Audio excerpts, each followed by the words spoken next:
Und jetzt widmet sich die Dokumentation dem Geburtstagskind Franz Liszt.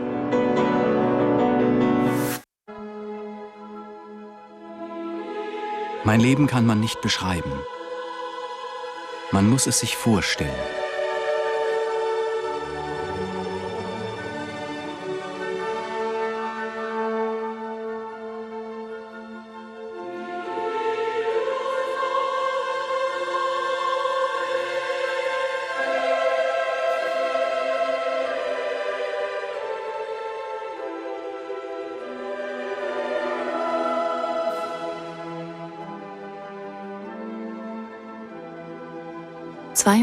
Oktober 1811. Am Himmel erscheint der große Komet. Im Dorf kommt ein Kind zur Welt.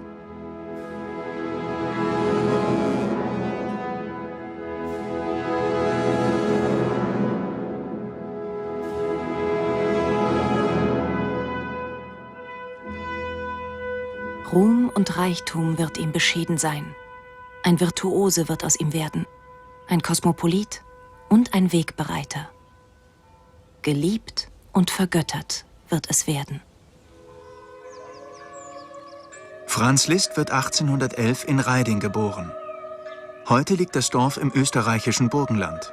Damals gehörte es zu Ungarn.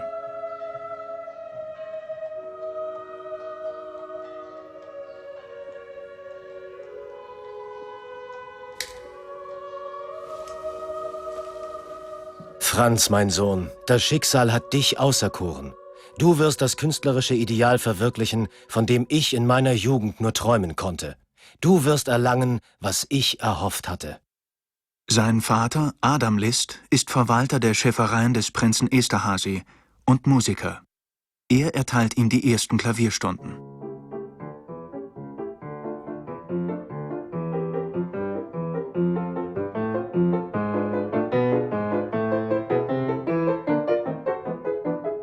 Adam Liszt ist überzeugt, dass sein Sohn ein Genie ist. Er soll bei den besten Klavierlehrern studieren können. Der Fürst Esterházy gewährt dem gerade 8-jährigen Franz ein Stipendium und die Familie Liszt zieht nach Wien. Während der nächsten 2 Jahre bekommt er bei Antonio Salieri Unterricht in Harmonielehre und bei Carl Czerny Klavierstunden. 1819 kam eines Morgens ein Mann mit einem kleinen Knaben von ungefähr 8 Jahren zu mir. Ein bleiches, schwächliches Kind, und beim Spielen wankte es am Stuhle wie betrunken. Auch war sein Spiel unregelmäßig, unrein und verworren. Aber davon abgesehen musste ich ob des Talentes staunen, das ihm die Natur geschenkt hatte.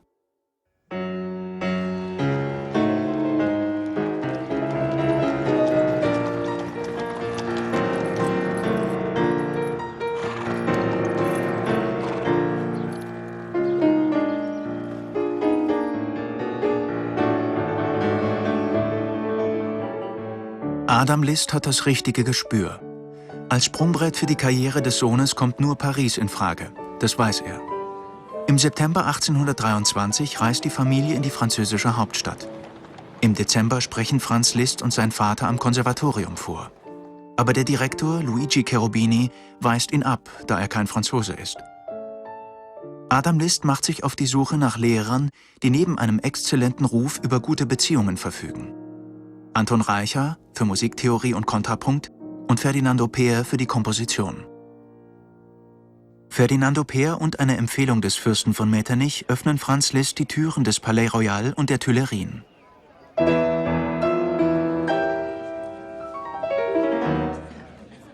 Er spielt vor dem Hochadel und gibt zahlreiche öffentliche Konzerte. Die Reaktionen sind überschwänglich. Die Seele und der Geist Mozarts sind in den Körper des jungen Liszt übergegangen. Seine kleinen Füße erreichen ja kaum die Pedale. Dieser Knabe mit seinen 12 Jahren ist unbestritten der beste Pianist Europas.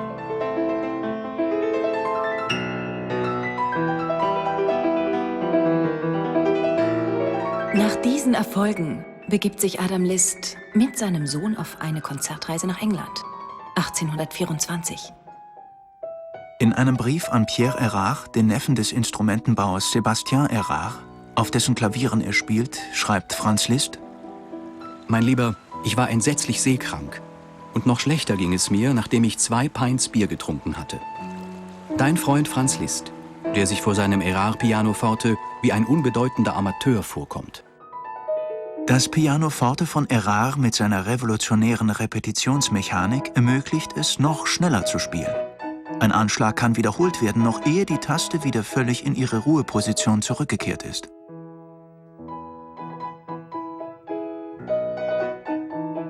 Die Journalisten sind hellauf begeistert vom einzigartigen Talent des jungen Pianisten, den sie schon jetzt den unvergleichlichen Liszt nennen. Franz Liszt spielt vor König Georg IV. Im Schloss Windsor. Er ist gerade 14 Jahre alt und komponiert bereits.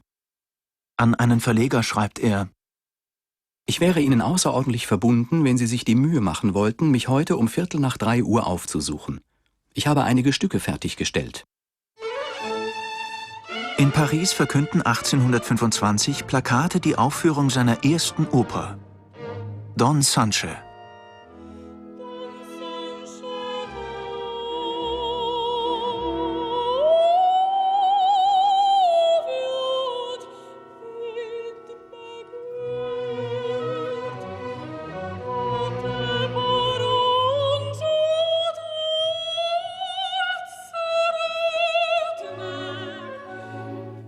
Bei der Rückkehr von ihrer dritten Konzertreise durch England erholen sich Franz Liszt und sein Vater einige Tage in Boulogne-sur-Mer.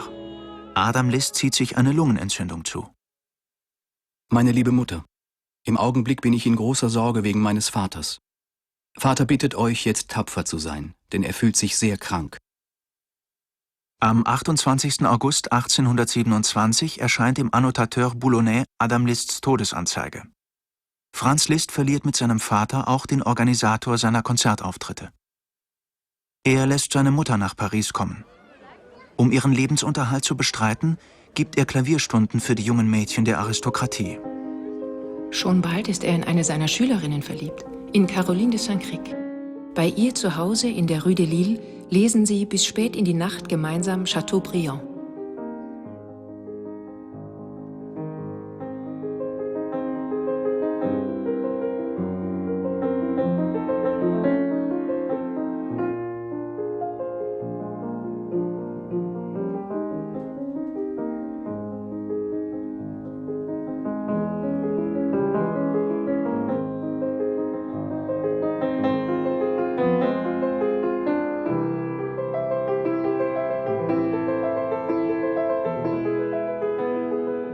Aber der Vater begegnet dem Klavierlehrer seiner Tochter mit äußerster Geringschätzung. Ausgerechnet ein Musikus. Er entlässt den jungen Mann und verheiratet seine Tochter mit einem Adligen. Franz Liszt braucht eine ganze Weile, um sich wieder zu fassen. Ich bin von einer 2-jährigen Krankheit genesen, infolge derer mein unstillbares Verlangen nach Glauben und Aufopferung keinen anderen Weg fand als die Hingabe an die strengen Praktiken des Katholizismus. Er durchlebt seine erste spirituelle Krise, die ihn vollkommen erschöpft. Hin und her gerissen ist er zwischen seinem Streben nach Glauben und dem Verlangen nach leidenschaftlicher Liebe. Meine glühende Stirn berührte den feuchten Steinboden von Saint-Vincent-de-Paul. Ich ließ mein Herz bluten und meine Gedanken verharrten in Demut. In Paris heißt es, er sei krank. Gerüchte verbreiten sich. Am 23. Oktober titelt Le Corsaire Tod des jungen Liszt. Aber Franz Liszt ist durchaus lebendig. Auf den Straßen wird es unruhig. Die Juli-Revolution kündigt sich an und beflügelt seinen Geist. 1830 werden in Paris Barrikaden errichtet und ein tiefgreifender Wandel stellt die alte Ordnung auf den Kopf.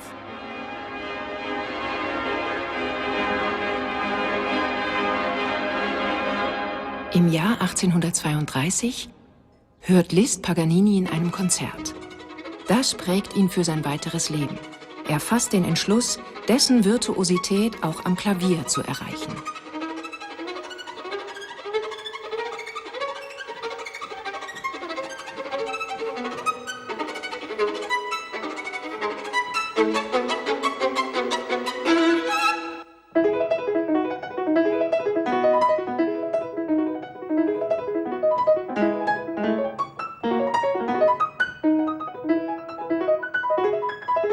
Man darf der Musik kein Ebenmaß aufzwingen. sondern muss sie entsprechend der Bedeutung, die sie trägt, beleben oder verlangsamen.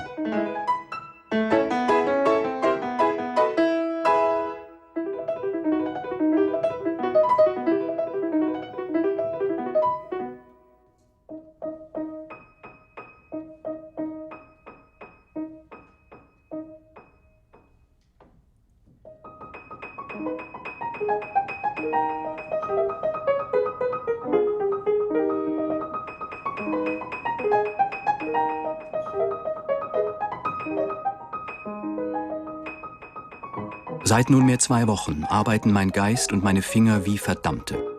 Homer, die Bibel, Platon, Locke, Byron, Hugo, Lamartine, Chateaubriand, Beethoven, Bach. Alle umgeben mich. Ich studiere sie, verschlinge sie gierig und grüble darüber nach. Dazu übe ich 5 bis 6 Stunden am Tag. Wenn ich dabei nur nicht den Verstand verliere.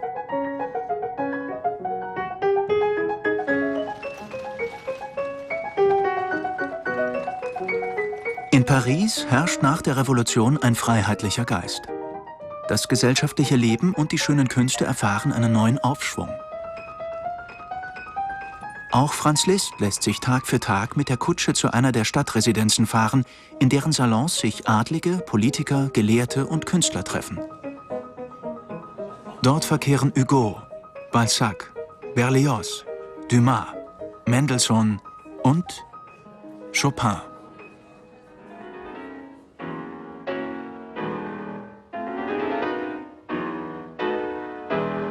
Monsieur Liszt, Maestro. Ah, Pleyel.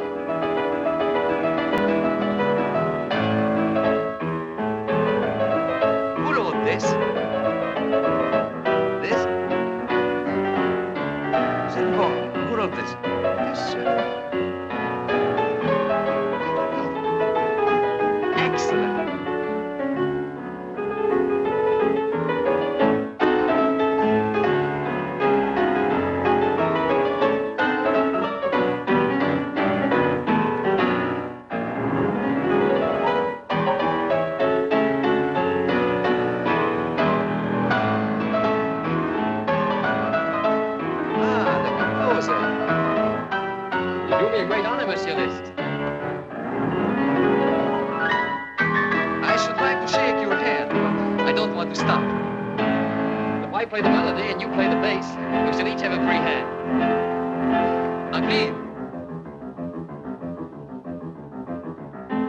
Liszt und Chopin stammen beide aus Osteuropa und beide sind Virtuosen.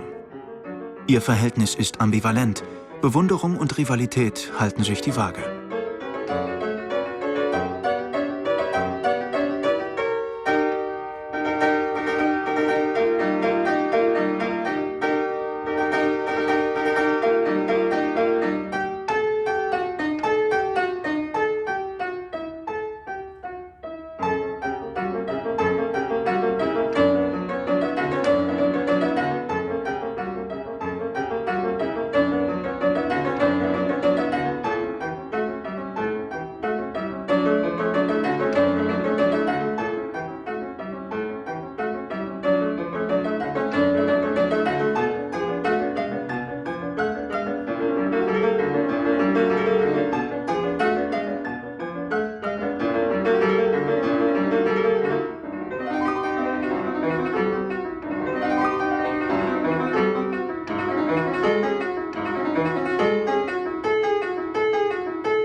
Valérie Boissier, eine junge Genferin aus reichem Haus, nimmt Klavierstunden bei Liszt. Dabei ist ihre Mutter anwesend und sie verfasst ein Porträt des Künstlers, des Menschen und Lehrers in einer kleinen Schrift mit dem Titel Liszt als Pädagoge.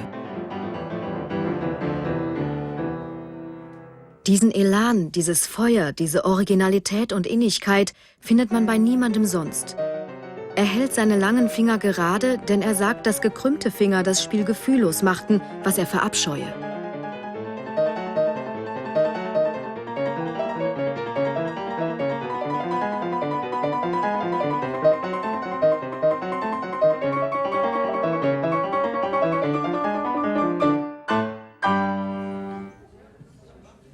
Kein Pariser Salon kann auf Franz Liszt verzichten, dem faszinierendsten Pianisten seiner Zeit.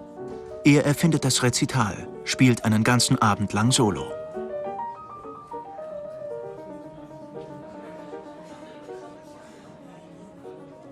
Anlässlich einer musikalischen Soiree im Salon der Marquise Le Vayer begegnet Franz Liszt Marie Dagout. Madame Le Vayer sprach noch, als sich die Tür auftat und meinen Augen eine seltsame Erscheinung offenbarte. Es war die außergewöhnlichste Person, die ich je gesehen hatte. Die Neuigkeit macht die Runde in den Salons des Faubourg Saint-Germain. Man munkelt, dass die schöne und geistreiche Gräfin Marie Dagout dem Charme Franz Liszts erlegen sei.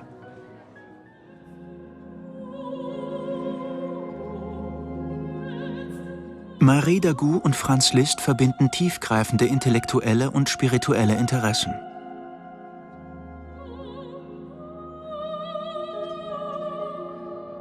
Beide verehren die religiöse Musik, von deren Erneuerung Franz Liszt träumt.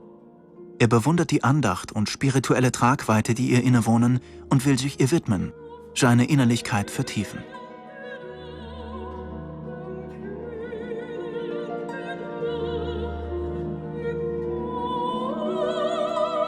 Ganz Paris tratscht über den Ehebruch der Gräfin Dagout, die für Franz Liszt Mann und Kind verlassen hat. Das Paar hat das Gerede schließlich satt und beschließt, die Stadt zu verlassen. Wir gehen. Wir können so nicht weiterleben. Auch ich möchte leben.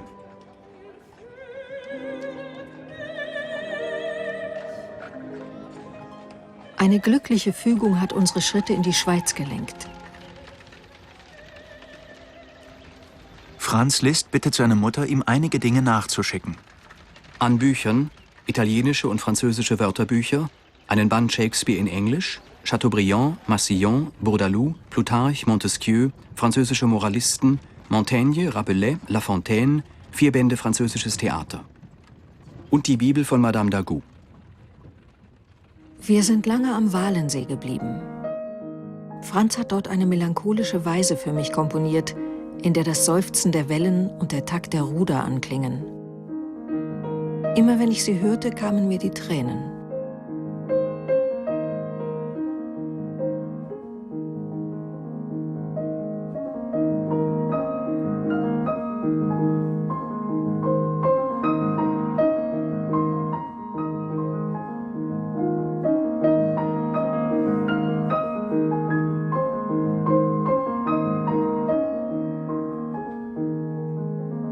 Das Paar lässt sich in Genf nieder. Mein neues Heim gefiel mir. Vor meinem Fenster lag ein großartiges Panorama. Die blauen Fluten der Rhône. Ich konnte mit bescheidenen Mitteln eine charmante Heimstatt schaffen. Wir haben unsere Lektüren wieder aufgenommen, ebenso unsere Studien und Gespräche.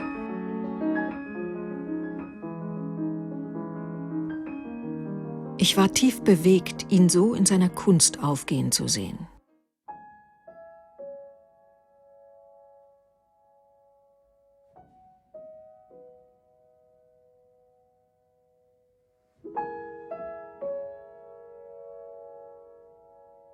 (1835) wird Blondine geboren, ihre erste Tochter.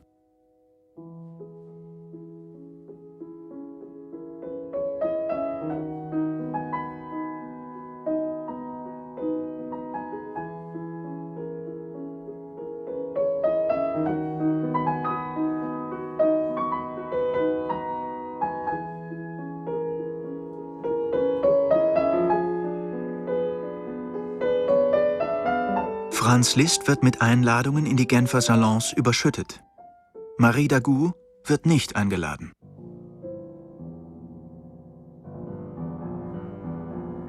Er gibt kostenlos Unterricht am Genfer Konservatorium. Ich musste an die 50 junge Damen und Herren in Reih und Glied Einklang und Ordnung bringen, von denen die meisten nicht mehr mitbrachten als ihren guten Willen. Calam Amélie, hübsche Finger. Dumoulin Marie, verderbte Technik, wenn man denn von Technik sprechen kann. Gombini Genie, schöne Augen. Unser Leben in Genf missfällt ihnen. Mir missfällt es noch mehr. Ein raues Klima, eine Stadt ohne Denkmäler und Kunst. Eine Gesellschaft von Schulmeistern, die der üblen Nachrede frönen. Wenn es nach mir geht, Marie, warten wir keinen Tag länger und gehen hier fort.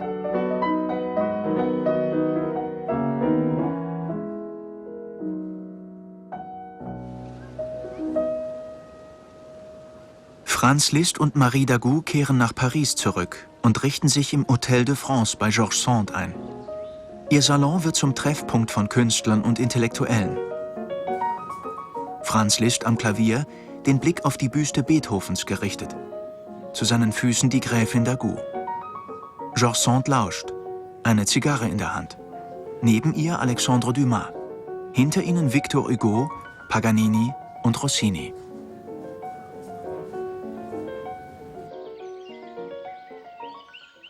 Georges Sand lädt Marie Dagout und Franz Liszt zu sich nach Nohant ein.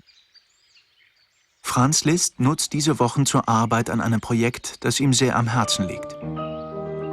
Die Transkription von Beethovens Partituren und Liedern von Schubert.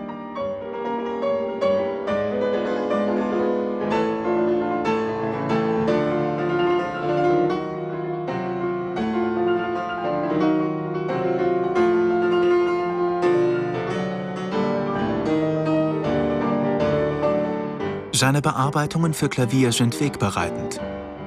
Sein Leben lang transkribiert er Werke von Musikern, die er bewundert, und trägt zur Verbreitung ihrer Musik bei.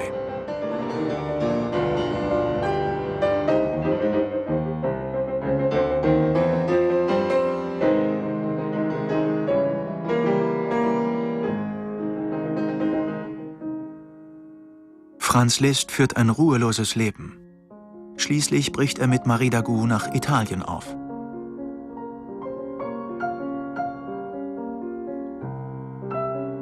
Gestern hatte Franz seinen 26. Geburtstag. Ein strahlender Sonnenschein hat uns diesen Tag beleuchtet, den wir in fröhlicher Festlichkeit begangen haben. Abends dann der Fackelschein der Fischerboote. Wenn Sie einmal die Geschichte von zwei glücklich Verliebten schreiben, sollte sie am Ufer des Comer Sees spielen. Ich kenne kein Gefilde, das der Himmel mehr gesegnet hätte.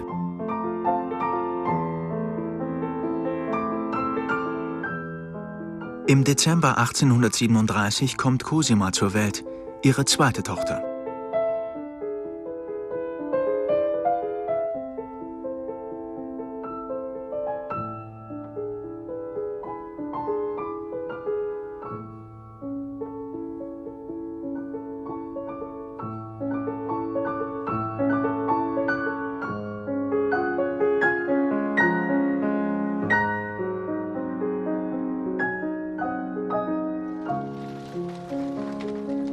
Franz Liszt und Marie Dagout reisen weiter.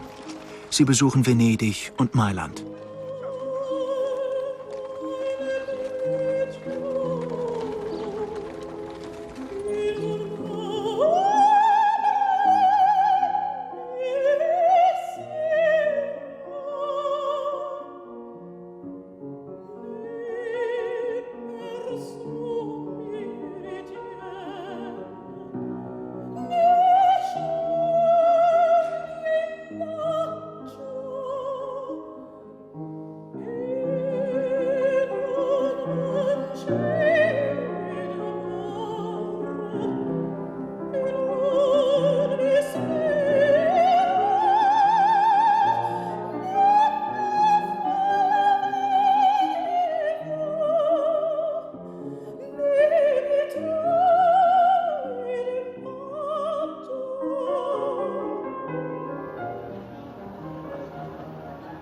Mein erstes Konzert in Mailand fand in der Scala statt, einem der größten Opernhäuser der Welt. Ich muss dort ein seltsames und kümmerliches Bild abgegeben haben, mager wie ich bin und ganz allein mit meinem treuen Erard-Piano. Der reisende Musiker ist schon eine komische Figur. Wo er auch ankommt, sei es Venedig oder Florenz, er findet kaum die Zeit, einen flüchtigen Blick auf die Paläste zu werfen. Dauernd muss er auftreten und seine Virtuosität unter Beweis stellen.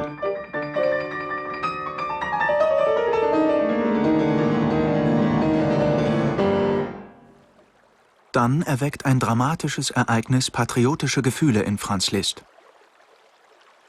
Eines Tages stürmte er plötzlich in mein Zimmer, was sonst gar nicht seine Art war. Er hielt eine Zeitung in der Hand, die über ein verheerendes Donauhochwasser berichtete.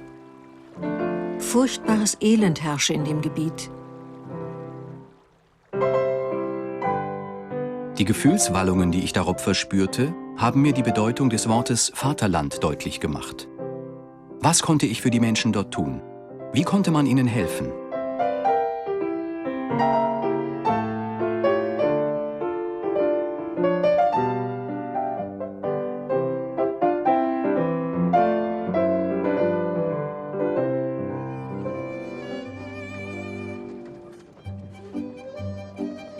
Am 7. April bin ich nach Wien aufgebrochen. Ich hatte die Absicht, dort 2 Konzerte zu geben. Eines als Benefizvorstellung zugunsten meiner Landsleute und das andere zur Deckung meiner Reisekosten.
Zu seinen Füßen ergoss sich eine Flut von Gold und Blumen. Und nach Ende seines ersten Konzerts trug man ihn auf Schultern durch den Saal. Bei einem Konzert ist auch Clara Wieck zugegen, die damals noch nicht mit Schumann vermählt ist. Wir haben Liszt gehört. Man kann ihn mit keinem anderen Virtuosen vergleichen. Er ist einzigartig. Er scheint mit seinem Instrument zu verschmelzen. Ein echtes Bühnenphänomen ist geboren. Von unzähligen Anhängerinnen verfolgt und vergöttert, wird Franz Liszt zur Zielscheibe der Reporter. Und die unglaublichsten Gerüchte gelangen bis nach Italien.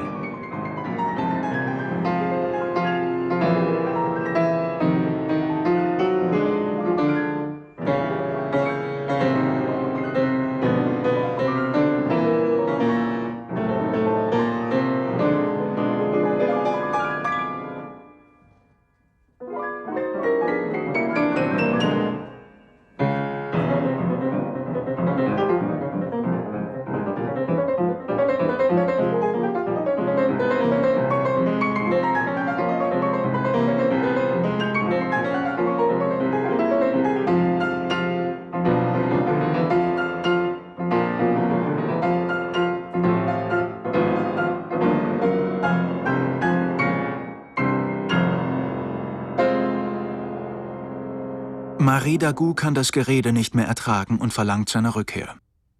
Sie empfängt ihn harsch, nennt ihn einen Don Juan und Emporkömmling. Das wird ihr Franz Liszt nie verzeihen. Ihr 3. Kind ist unterwegs und sie lässt ihn nicht wieder weg. Das Paar unternimmt eine lange Reise durch Italien, auf der Franz Liszt seine Eindrücke von Gemälden und Skulpturen vertieft.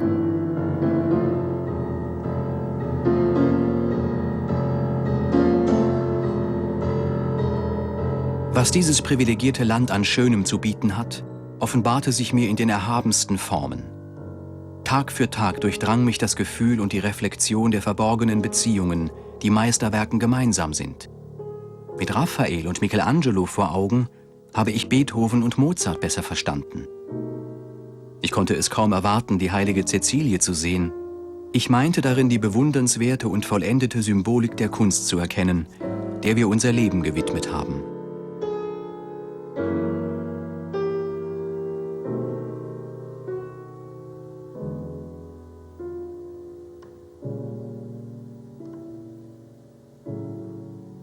Rom kommt mir gelegen, vor allem das Rom der Vergangenheit. Ich komme häufig mit Monsieur Ingres zusammen. Wir musizieren oft gemeinsam. Trotz Versöhnung und trotz der Geburt ihres 3. Kindes Daniel trennen sich Franz Liszt und Marie Dagout. Der Ruhm war zu viel für ihre Beziehung. Hier und jetzt sage ich euch endgültig Adieu, Marie. Fürderhin werde ich euch nur noch in meinem Herzen und meinen Gedanken begegnen. Bis 1847 bereist Franz Liszt ganz Europa. Es ist seine Période brillante, die Glanzperiode, der Höhepunkt seiner Virtuosität.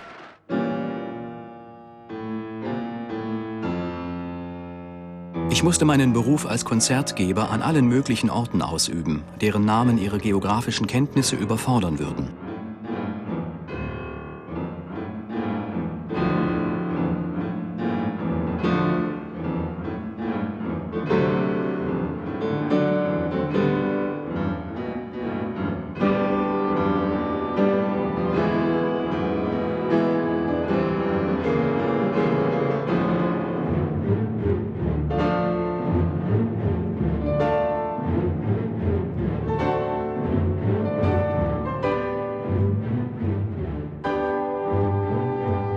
Der geniale Konzertgeber und Vater der modernen Klaviertechnik wird zum ersten Star im heutigen Sinn des Wortes. Er braucht keine Noten. Sein Spiel ist von unerhörter Intensität. Pro Auftritt verschleißt er bis zu 9 Klaviere.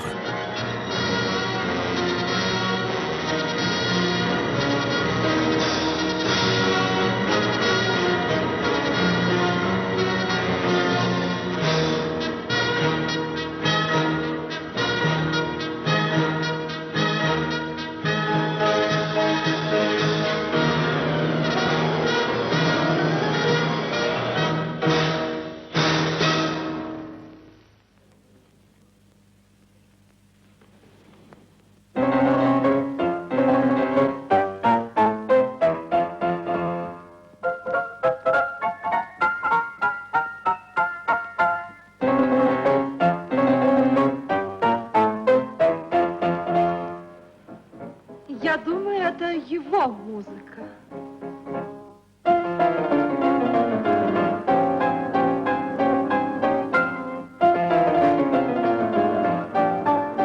Nach dem Konzert bleibt Franz Liszt als Sieger auf dem Schlachtfeld. Das besiegte Klavier liegt ihm zu Füßen.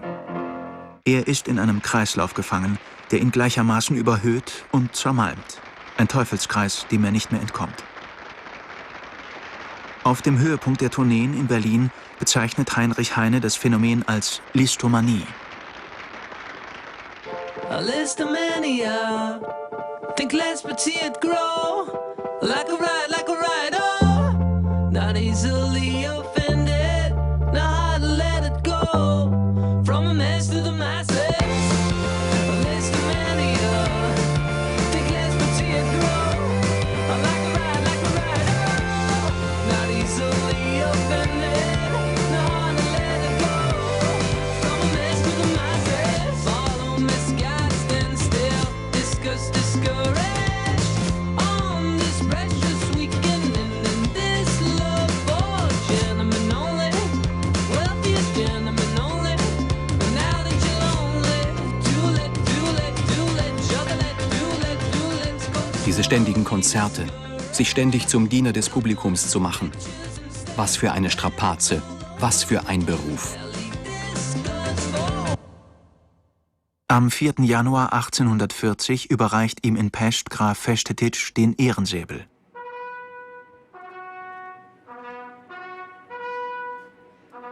Ich habe Ihnen von einem herrlichen Tag berichtet. Festetics hielt einen prachtvollen türkisbesetzten Säbel in der Hand und hielt mir eine kleine Rede auf Ungarisch. Auf dem Platz hatte sich eine riesige Menschenmenge versammelt. 200 junge Menschen riefen: Er lebe hoch, er lebe hoch.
wird gefeiert. Man bringt ihm Ständchen. Seine Verehrer tragen Handschuhe mit seinem Konterfei. Manche flehen darum, ihm die Fingerspitzen küssen zu dürfen. Andere füllen die Reste aus seiner Teetasche in mitgebrachte Flakons.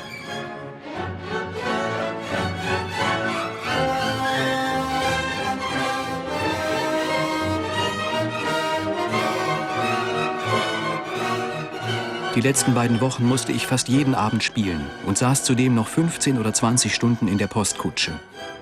Der Beruf des Virtuosen birgt widerwärtige Zwänge. Es ist eine endlose Wiederholung. Bin ich denn ohne Hoffnung auf Erlösung zu dieser Tätigkeit als Jahrmarktskünstler und Salonkasper verdammt? Franz Liszt ist weiter auf Reisen. Er fährt nach Prag, nach Konstantinopel und nach Russland. In Kiew habe ich eine äußerst bemerkenswerte Dame kennengelernt. Wirklich außergewöhnlich und herausragend.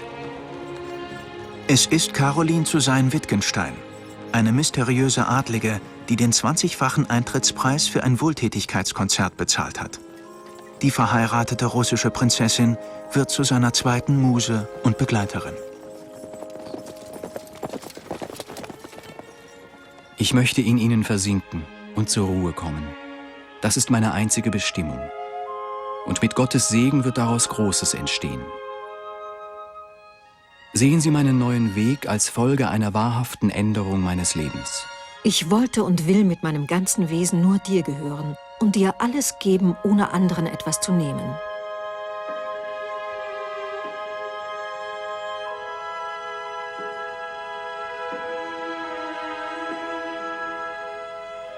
Auf meinem Lebensweg zeichnen sich Lösungen ab. Ein ebenso entscheidender wie unverhoffter Umstand scheint die Waage in Richtung Wohlstand und Selbstbestimmung zu neigen. Das Jahr 47 bringt mir Glück. Feiern Sie meinen Geburtstag und beten Sie mit meinen Kindern für mich.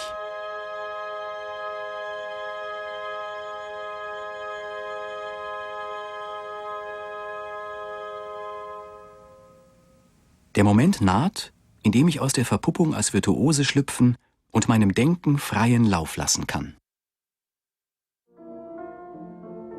1847 beendet Liszt auf der Höhe des Ruhms seine Karriere als Klaviervirtuose und übernimmt den Posten des Kapellmeisters in Weimar, zu dem der Großherzog ihn bereits 1842 ernannt hatte.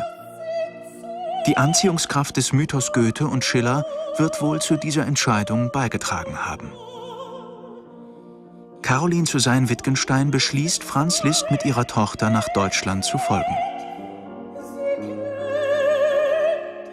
Unter Großherzog Karl August galt Weimar als neues Athen. Heute wollen wir ein neues Weimar schaffen und ein dreifaches Ziel anstreben: Hof, Theater, Universität. Das ist der große Dreiklang für einen Staat wie Weimar.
(1848) lässt sich Franz Liszt vollständig in Weimar nieder.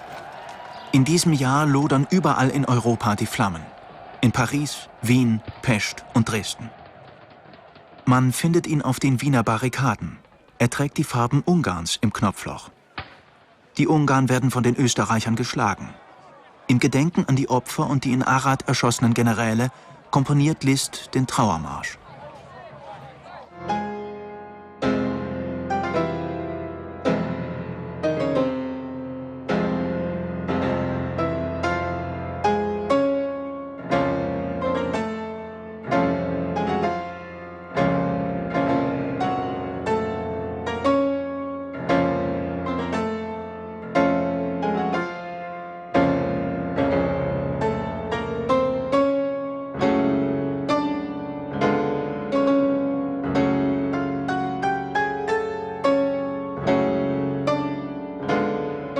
Im Herbst 1848 beziehen Franz Liszt und Caroline zu Sayn-Wittgenstein die Altenburg, wo sie zahlreiche Schüler empfangen.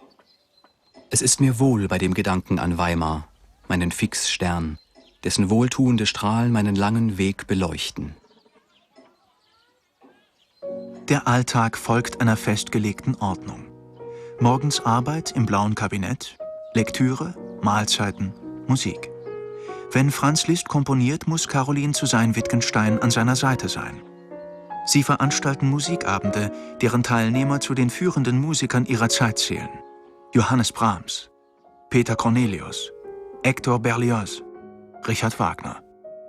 Am 16. Februar 1849 dirigiert Franz Liszt Richard Wagners Tannhäuser. Ich war erstaunt, in Liszt mein zweites Ich wiederzuerkennen. Was ich fühlte, als ich diese Musik erfand, fühlte er, als er sie aufführte.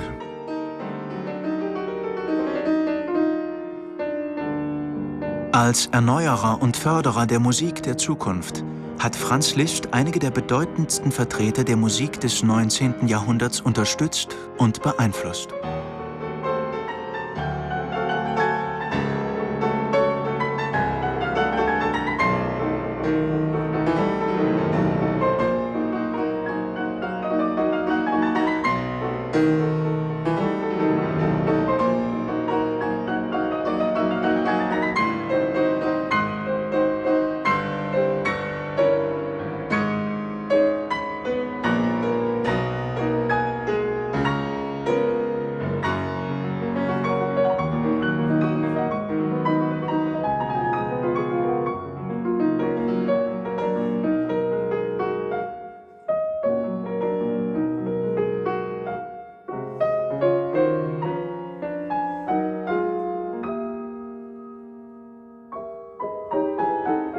In dieser Zeit komponiert Franz Liszt seine Präludien und entwickelt die symphonische Dichtung, die sich als programmatische Musik begreift und mit Elementen außerhalb der Musik verbunden ist, einem Gedicht, einem Mythos oder einer anderen Erzählform.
Im Sommer 1856 fährt Liszt auf der Donau von Pest nach Gran, um die Messe einzustudieren, die er zur Weihe der dortigen Basilika komponiert hat. Er dirigiert sie höchstpersönlich, vor 4000 Anwesenden. Hier ist eine kleine Ansicht von Gran, seit Jahrhunderten die Hauptstadt des Katholizismus in Ungarn. Die Feierlichkeiten und die Weihe der Basilika werden am 31. des Monats stattfinden. Der Kaiser und 4 Erzbischöfe reisen bereits am Vorabend an.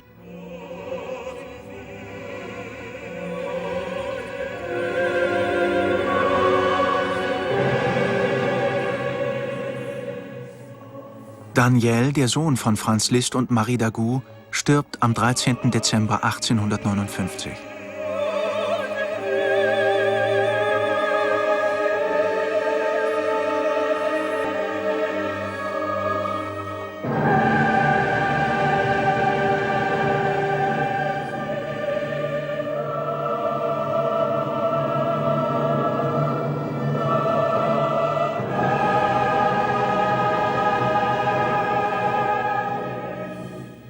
Ich habe nicht oft von meinem Sohn gesprochen. Er war ein Träumer, aber aufmerksam und vom Wesen her sehr tiefsinnig. Um mir eine Freude zu machen, hat er Gedichte auf Ungarisch rezitiert und mir versprochen, sich diese von mir so geliebte Sprache perfekt aneignen zu wollen.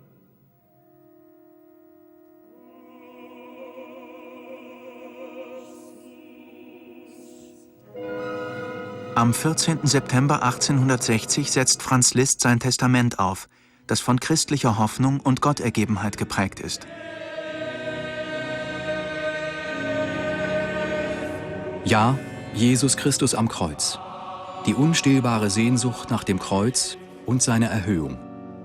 Darin lag meine wahre Berufung.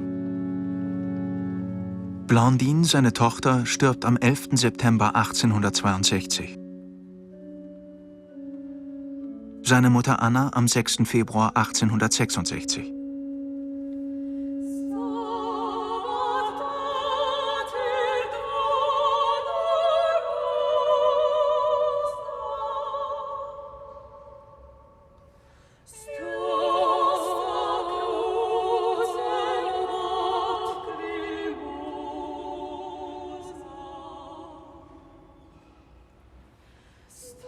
Mein Aufenthalt in Rom ist nicht beiläufig.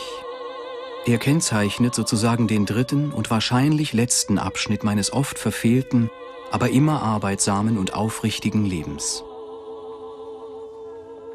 Von 1870 an bis zu seinem Tod wechselt Franz Liszt je nach Jahreszeit zwischen 3 Orten.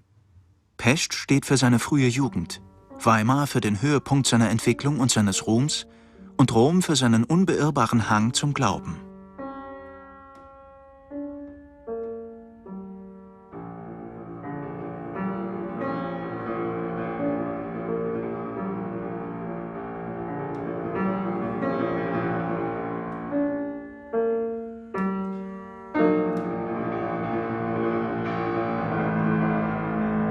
1875 gründet er in Pest die Königliche Musikakademie und wird ihr erster Präsident.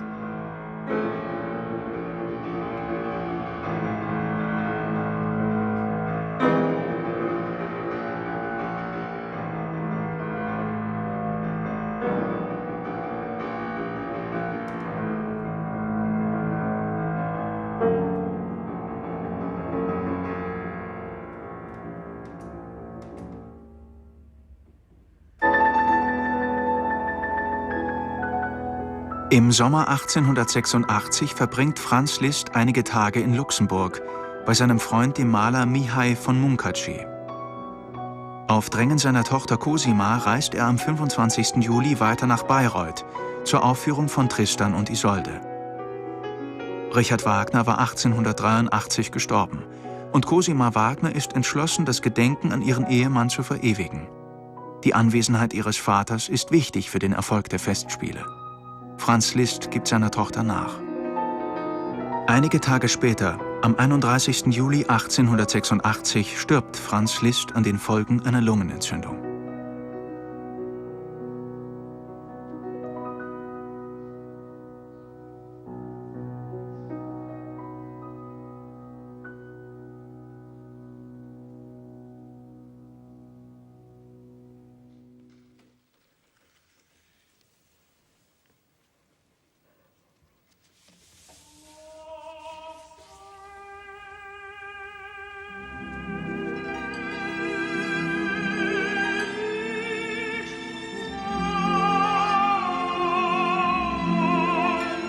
Mein Leben war eine einzige Irrung des Gefühls der Liebe. Ich muss jedoch auch sagen, die Musik hat es auf ganz besondere Weise geleitet. Diese zugleich göttliche und teuflische Kunst, die mehr als jede andere in Versuchung führt.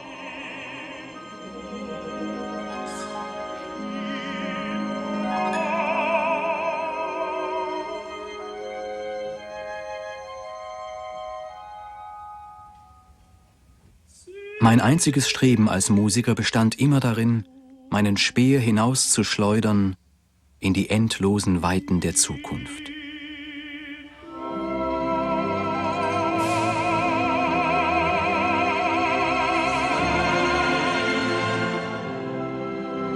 Unsere Hommage an Franz Liszt geht am Montag um 21:45 Uhr weiter. Wir blicken auf die späten Jahre des Komponisten. Privat waren sie eher schwierig, dafür musikalisch umso ergiebiger.